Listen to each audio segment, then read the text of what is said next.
K Chittilappilly foundation 15 കോടി രൂപയുടെ പദ്ധതികൾ നടപ്പാക്കും. പ്രാഥമിക ആരോഗ്യ കേന്ദ്രങ്ങൾ ഉൾപ്പെടെ 4 ആശുപത്രികൾ നിർമ്മിക്കാനാണ് തുക വിനിയോഗിക്കുക. താലൂക്ക് ആശുപത്രിയിൽ അത്യാധുനിക ബ്ലോക്ക് നിർമ്മിക്കും. ചിറ്റിലപ്പള്ളി ഫൗണ്ടേഷൻ 24 ഫ്ലവേഴ്സുമായിട്ട് ചേർന്ന് 3 കോടിയുടെ സഹായം ഒരു പ്രോജക്റ്റിന് വേണ്ടി നൽകാമെന്നാണ് ആദ്യം പറഞ്ഞത്. അടിസ്ഥാന സൗകര്യ വികസനം എന്ന രീതിയിലാണ്. അതിലെ ഫസ്റ്റ് പ്രിഫറൻസ് ആയിട്ട് അവർ പറഞ്ഞിരിക്കുന്നത് മെഡിക്കൽ രംഗത്ത് ഒരു ആശുപത്രി, 4 സ്ഥലത്താണ് ആശുപത്രി വരുന്നത്.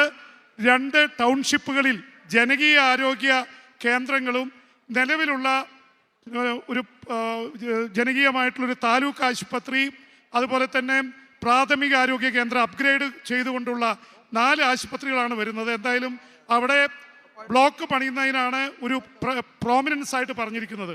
ഇപ്പോൾ ഈ മണിക്കൂറുകളിൽ അവർ വിളിച്ചു പറഞ്ഞിരിക്കുന്നത് ഒരു പക്ഷേ അതിനേക്കാൾ വലിയ പ്രോജക്റ്റ് ഉണ്ടെങ്കിൽ കമ്മ്യൂണിറ്റി സർവീസ്, എഡ്യൂക്കേഷൻ രംഗത്തെ സ്കൂളുകൾ, അവർ മൊത്തത്തിൽ 15 കോടിയാണ് ചിറ്റിലപ്പള്ളി ഫൗണ്ടേഷൻ ഇതുമായി ബന്ധപ്പെട്ട് വയനാടിന് വേണ്ടി നൽകാൻ ഉദ്ദേശിക്കുന്നത്.